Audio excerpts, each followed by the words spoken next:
السلام عليكم ورحمة الله وبركاته.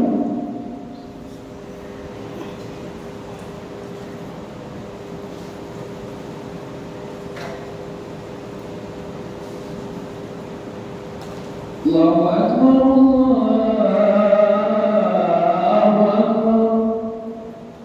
الله أكبر الله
الحمد لله المنعم علينا بأنواع العطايا والإحسان الكريم المعين الذي إذا سئل أعطى وإذا استعين أعان. أحمده سبحانه وتعالى من إله كريم الذي هو كل يوم في شأن، وأشكره أن جعلنا من أمة سيدنا محمد سيد الجن والإنس، وأشهد أن لا إله إلا الله وحده لا شريك له شهادة ينجينا بها من هول النعران، وأشهد أن سيدنا محمدا عبده ورسوله الذي أرسله إلى كافة الخلق العجم والعربان. اللهم صل وسلم على هذا النبي الممجد والرسول العظيم سيدنا محمد وعلى آله وأصحابه الماجد. رب اشرح لي صدري ويسر لي أمري واحلل عقدة من لساني يفقه قولي. أما بعد، فأوصي وأوصيكم بنفس بتقوى الله عز وجل وطاعته في علا يا معاشر أحباب الرسول صلى الله عليه وسلم. أيها الإخوة الكريم، أود kwanza baada ya kumshukuru Allah subhanahu wa ta'ala na kumtakia rehema za ziada ya kipenzi chetu Bwana Mtume Muhammad sallallahu alaihi wasallam, shukrani zote zinapaswa kuzielekeza kwa Allah subhanahu wa ta'ala sisi kuwepo mpaka muda huu bado tunaendelea kupumua. Ni kuonesha hii ni neema miongoni mwa neema ambazo anatujalia Allah tabaraka wa taala, na shukurani sisi hatuna malipo ya kumlipa Allah subhanahu wa taala.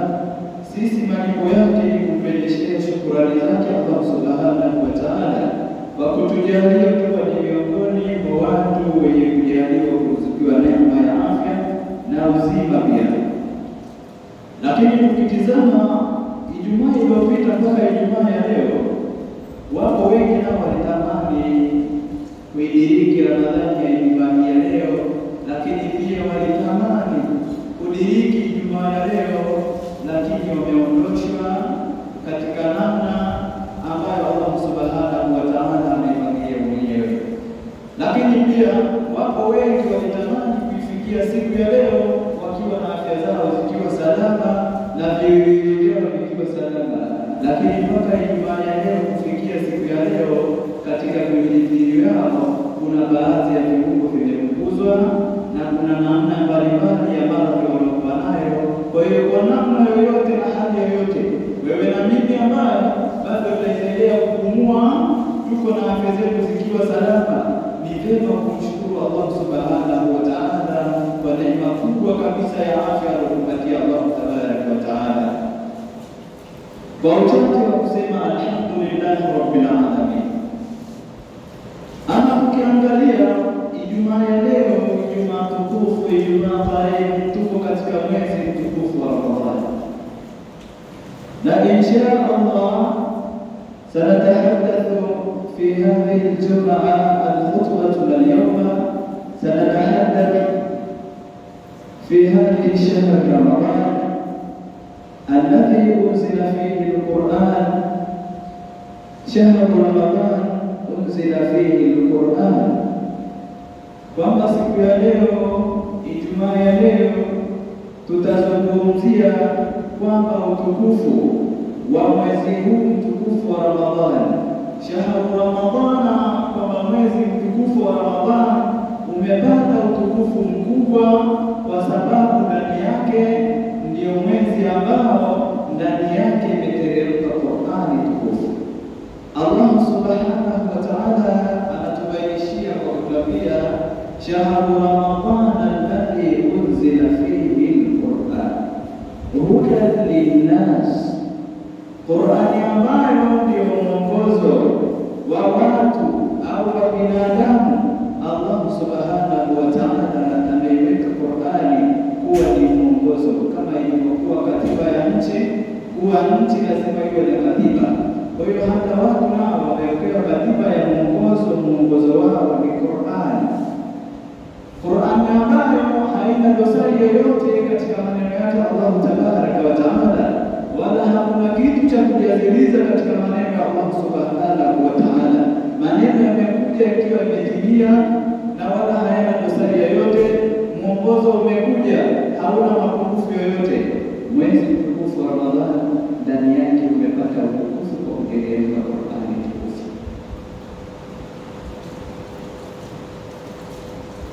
Mwezi mtukufu ndani yake imepatikana utukufu wa kutekeleza Lailatul Qadr.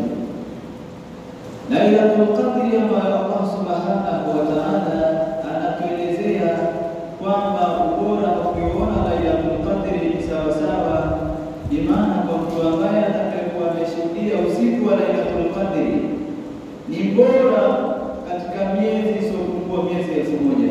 Yani usiku wa Lailatul Qadr ubora wake ni sawasawa na miezi 1000. Tena mtu huyo anafanya ibada kwa kweli.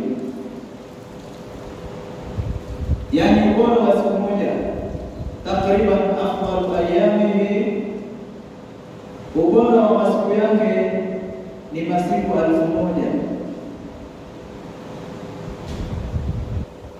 Imeteremka sura nzima ikihusu kuelezea tukio la Lailatul Qadr. Allah subhanahu wa ta'ala katika maneno yake matukufu, baada ya a'udhu billahi minash shaitanir rajim, inna anzalnahu fi lailatul qadr wama adraka ma lailatul qadr khairun min alfi shahr tanazzalul malaikatu war-ruhu fiha bi'idzni rabbihim min kulli amrin salamun hiya hatta matla'il fajr. Kwamba usiku huu ni usiku wa cheo, na usiku huu kana kwamba unapatikana katika makumi ya mwisho. Hapana, hii ni ikhtilafu tu za wanachuoni namna walivyoelezea, lakini Lailatul Qadr inawezekana ikapatikana hata ile kuingia siku ya kwanza tu mwezi mtukufu Ramadhani, usiku wake ukawa ni usiku wa Lailatul Qadr.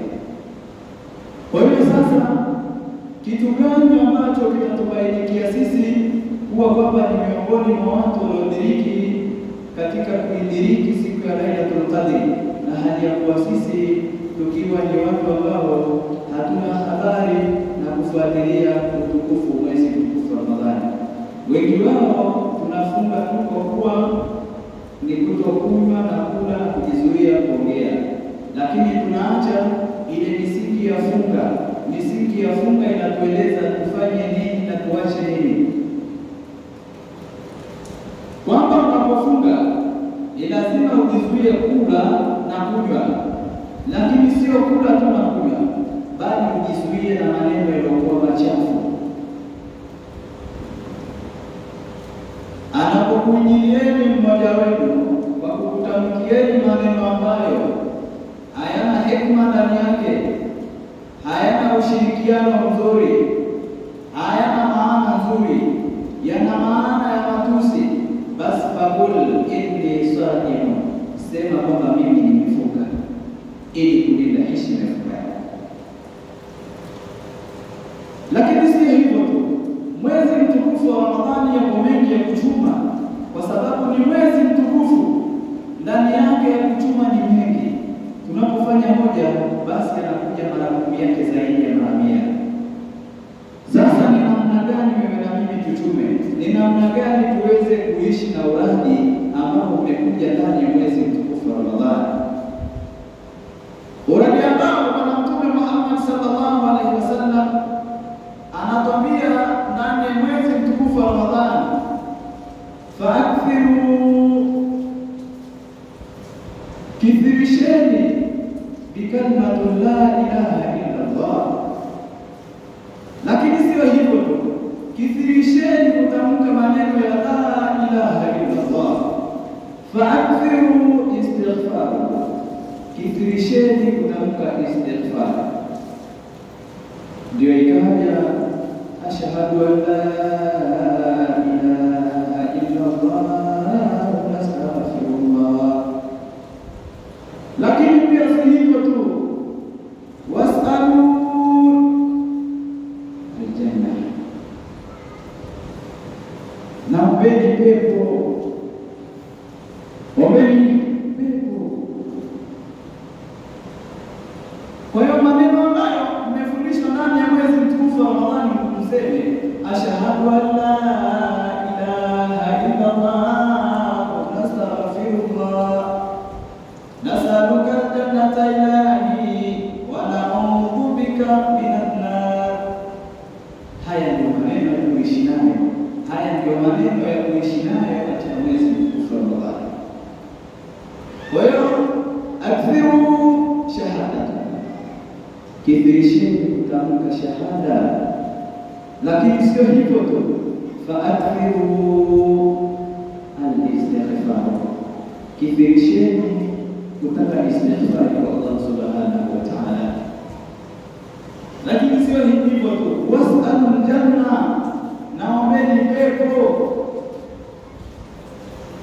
Lakini sio hivyo tu, wa na'udhu bika minan nar, naombeni Allah subhanahu wa ta'ala akukingeni na moto.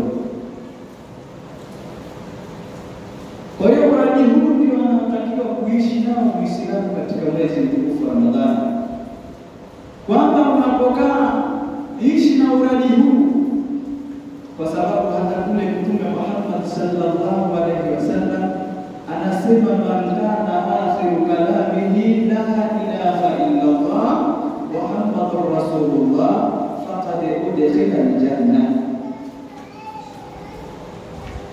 Sasa vipi sisi tunaacha uradi huu halafu tunapiga stori ambazo hazina manufaa kwetu sisi?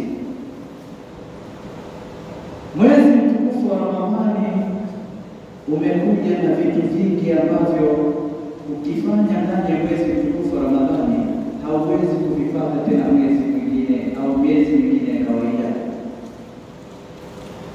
Hasa ukiangalia hii istighfari katika miezi mingine haipo.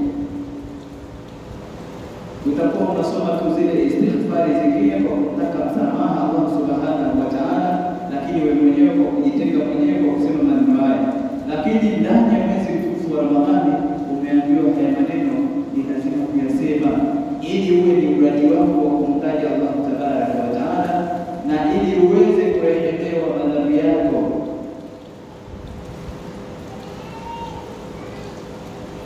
Kwa hiyo tunatamka shahada, lakini na ndani yake tunataka istighfari kwa Allah subhanahu wa ta'ala, lakini tunaomba na pepo Allah subhanahu wa ta'ala aturuzuku pepo, lakini tunamwomba Allah subhanahu wa ta'ala atukinge na moto. Vipi uradi huu? Unaweka pembeni halafu unapiga stori au porojo ambazo hazina maslahi na kweli. Vipi unachukua fursa ya kupiga stori ambazo hazina maana ndani yake, unasahau kwamba kuna uradi kama huo kuishi nao wakati umetengamaa, ukawa unapiga njani kama hizi unazisoma mwenyewe kimekini. Lakini sio hivyo tu, hii dua inakuja kwa maana ya kumpembeleza Allah tabaraka wa ta'ala. Allahumma innaka afu, hakika wewe Mola wetu wa haki, hakika wewe ni mwingi wa kusamehe. Tuhibbul afwa, na unapenda sana ya Allah, unapenda kusamehe. Sifa yako Allah subhanahu wa ta'ala, unapenda kusamehe. Fa'fu anna, ya Rabbi tusamehe sisi waja wako.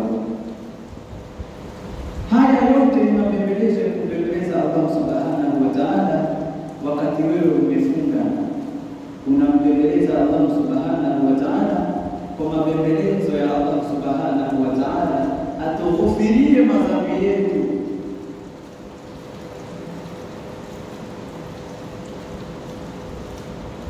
Lakini tunamuita Allah subhanahu wa ta'ala ya Tawwab tuba alaina. Maneno haya tunamuita Allah subhanahu wa ta'ala ya Tawwab,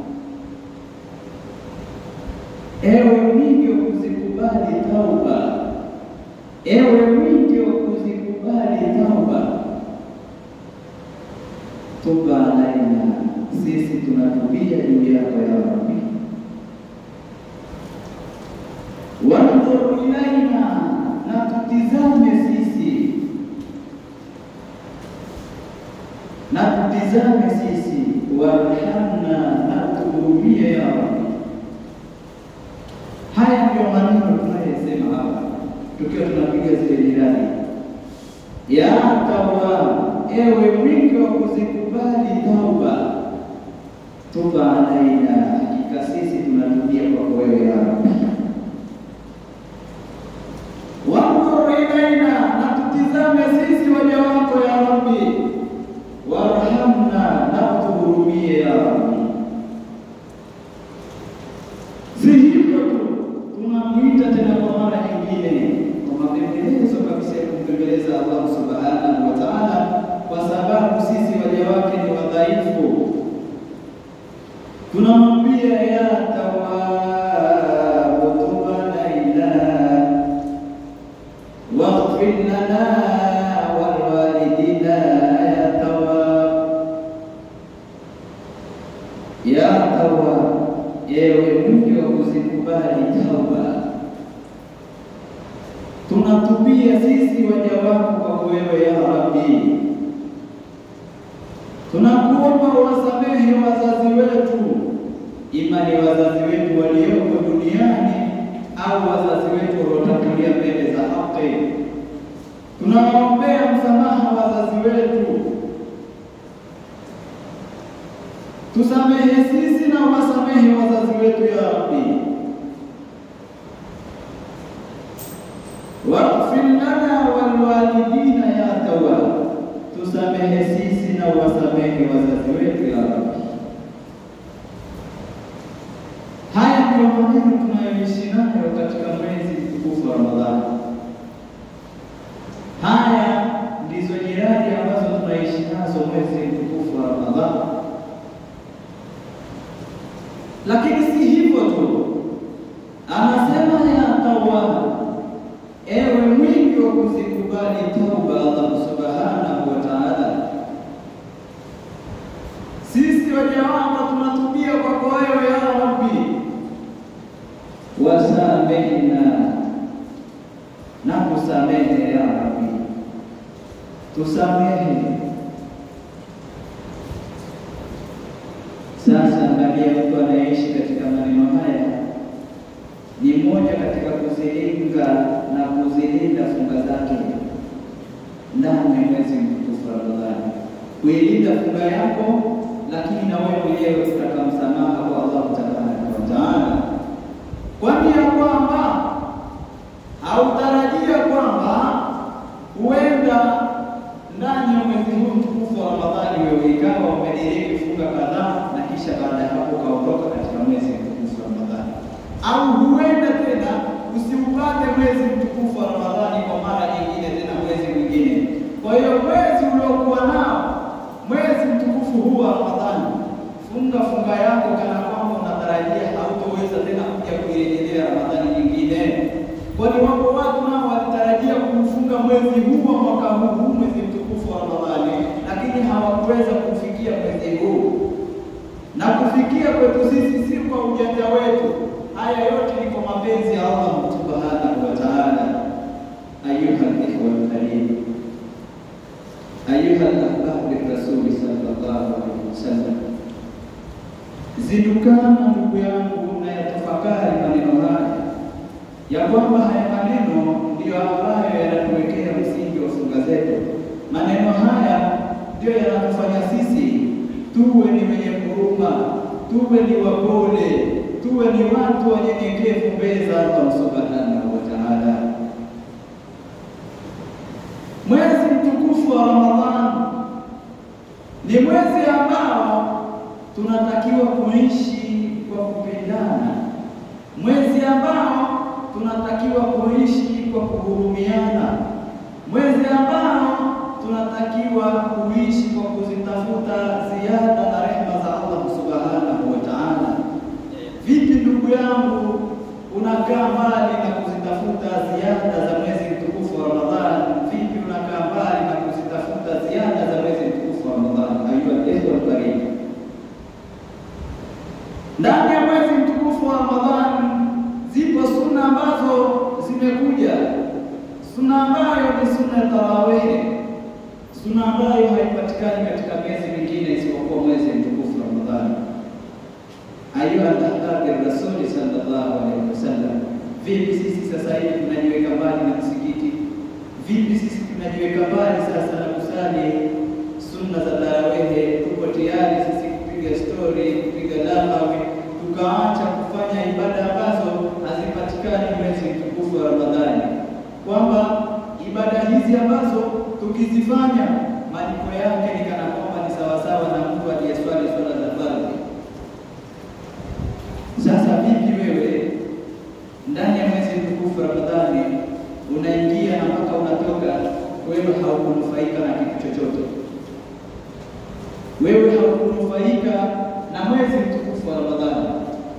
Mwezi mtukufu wa Ramadhani unakwisha na unaondoka hali ya kuwa wewe bado uko tupu, yaani haukuchuma kitu chochote katika mwezi mtukufu wa Ramadhani. Mwezi mtukufu wa Ramadhani umepata jina tukufu kwa sababu ya kwamba ndani yake imeteremsha maneno matukufu ya Allah subhanahu wa ta'ala ndani ya Qur'an Karim.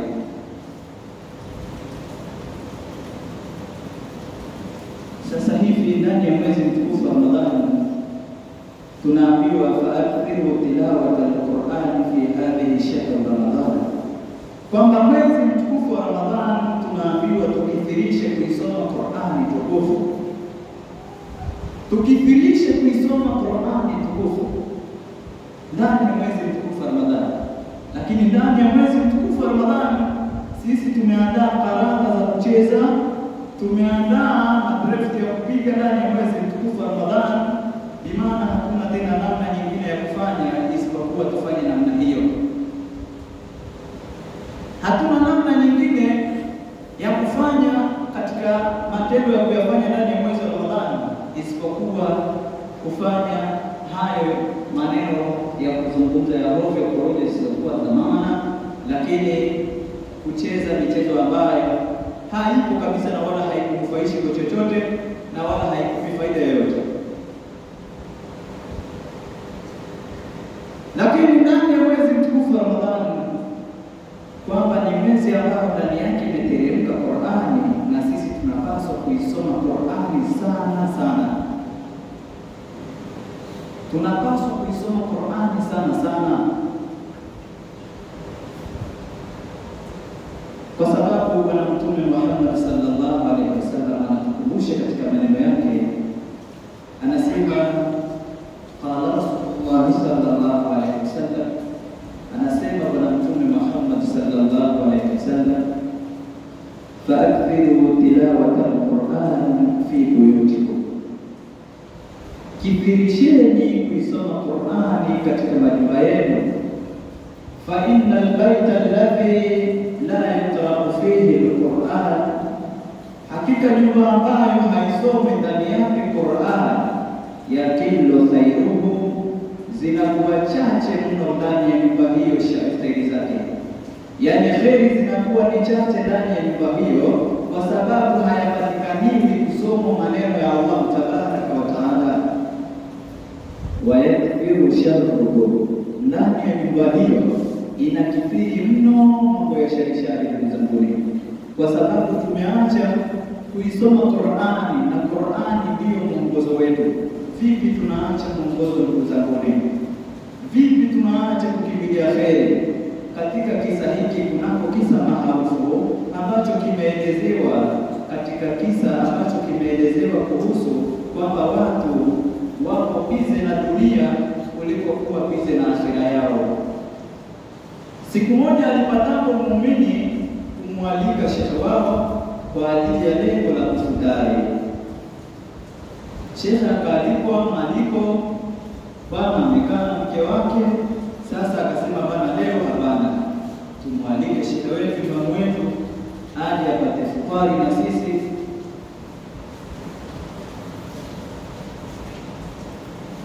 Bwana huyo anaeleza ya kwamba kisa hicho kilikuwa ni katika masiku ya mwishoni kabisa katika kumaliza mwezi mtukufu wa Ramadhani.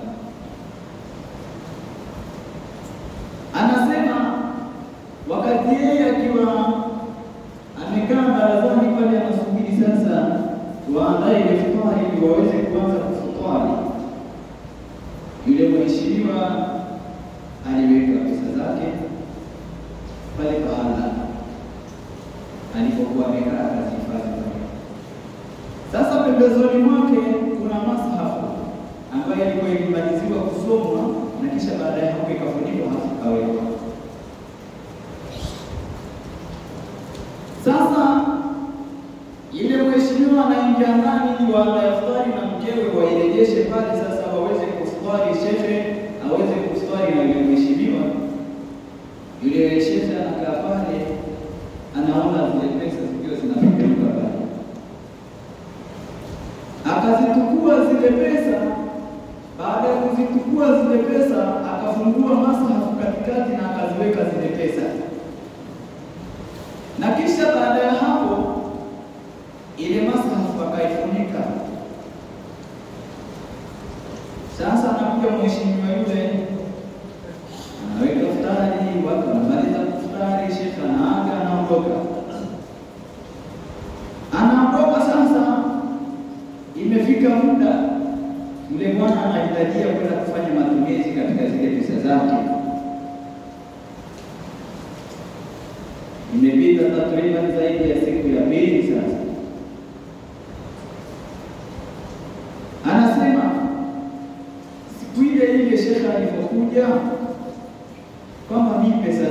nilikuwa nazo, na zile pesa niliziweka sehemu fulani, lakini pale nilipoziweka leo sizioni.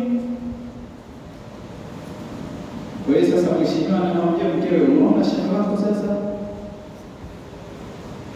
sisi tunamwalika kwa uzuri tu aje kufutari, lakini amefutari na kisha baada ya hapo amechukua na pesa zetu kabisa. Tumemwalika kwa uzuri aje kufutari pamoja nasi, lakini kafutari na kisha baada ya hapo kachukua na hela zetu kaondoka nazo. Sasa ikawa ni namna gani sasa aweze kumwendea amwambie shehe, bwana amechukua hela zangu nirudishie. Huweza kumkabidhi kwa namna anayeweza, inashirikanika. Vipi atamwambia shehe wake ni mwizi? Vipi atamwambia kiongozi, bwana wewe umeniibia hela zangu, umekia kustari nyumbani kwangu, lakini ukachukua zile pesa zangu, zimekwenda wapi?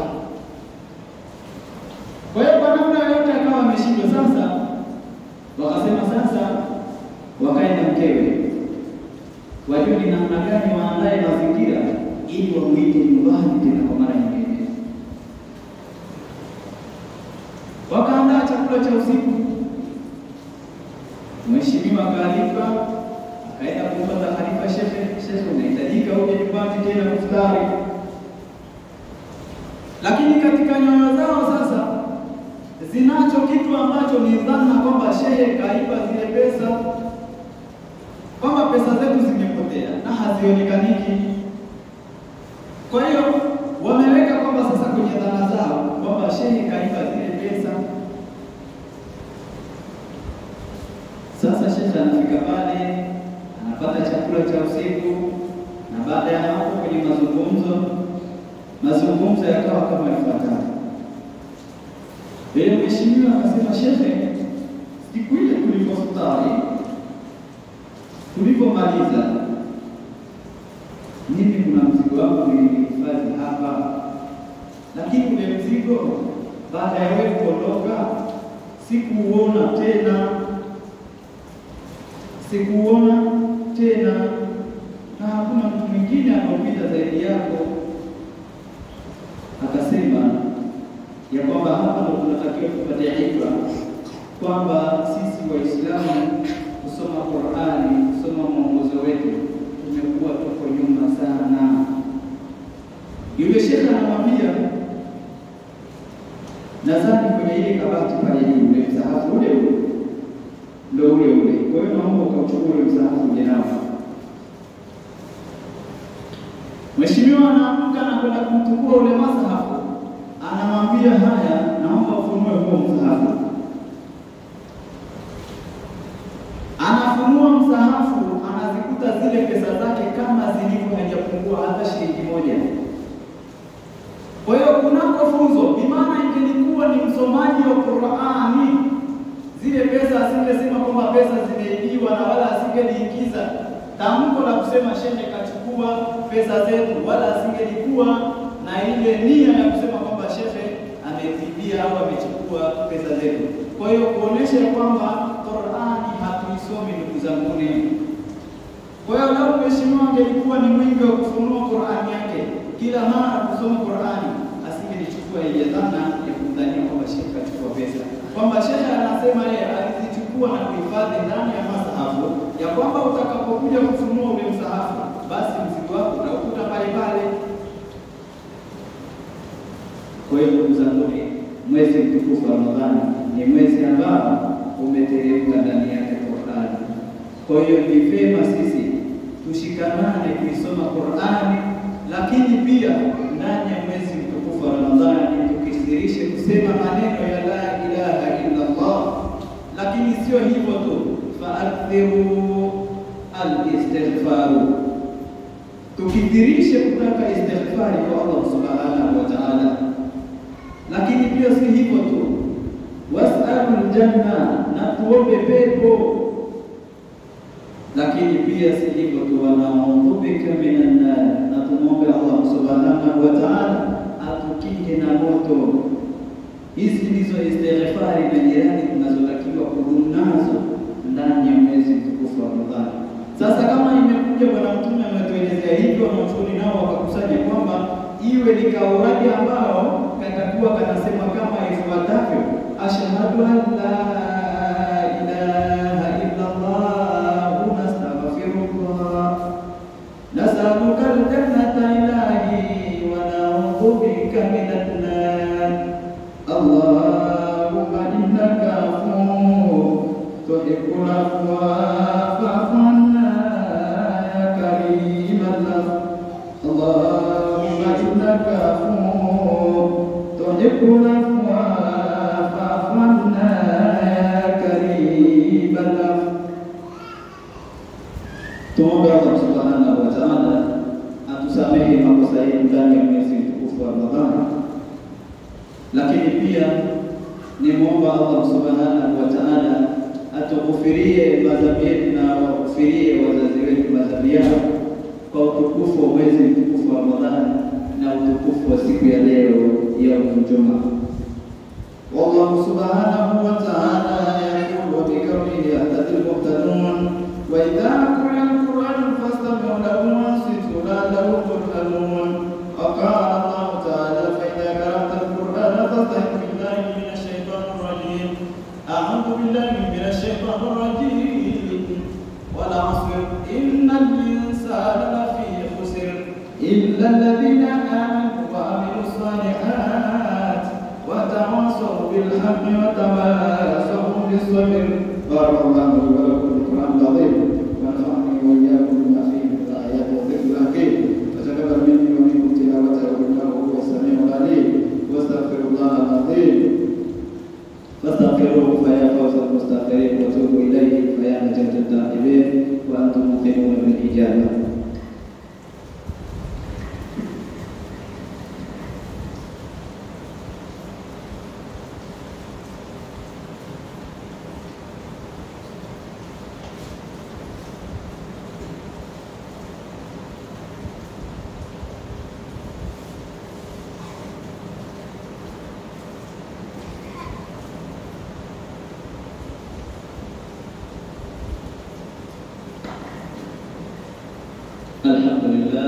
Alhamdulillah rabbil alamin wassalatu wassalamu ala sayyidina Muhammad wa ala alihi tayyibin tahirin ridwanullahi ta'ala amma ba'd.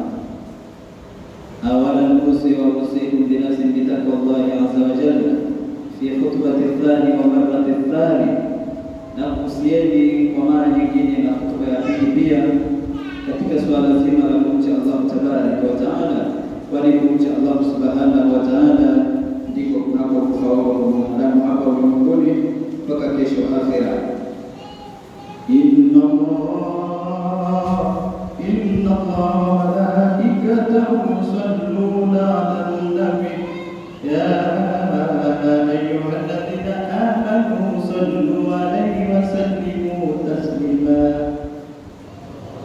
Allahumma salli wa sallim ala sayyidina Muhammadin wa ala ali sayyidina Muhammad. Inna Allah malaikatahu yusalluna 'alan nabi ya ayyuhalladhina amanu sallu 'alaihi wa sallimu taslima. Allahumma salli wa sallim ala sayyidina Muhammadin wa ala ali sayyidina Muhammad. Allahumma man khalifat nabi kana ta'ti sayyidina Abi Bakar as-Siddiq wa waqafu ba'dil iman wa sayyidina Umar bin Khattab wa radallahu anil mu'min wal Qur'an sayyidina Uthman bin Affan wa radallahu anil bani Khalid sayyidina Ali bin Abi Talib wa radallahu an sahabati kullihim ajma'in. Allahumma inna mu'minina wal muslimin wal muslimat al-ahya'i wal amwat. Allahumma innaka afuwwun karim tuhibbul afwa fa'fu anna. Allahumma innaka afuwwun karim tuhibbul afwa fa'fu anna. Allahumma innaka afuwwun karim tuhibbul afwa fa'fu anna. Allahumma innaka afuwwun karim tuhibbul afwa fa'fu anna. Allahumma as'aluka al-jannata wa na'udzu bika minan nar. Allahumma as'aluka husnul khatimah. Allahumma as'aluka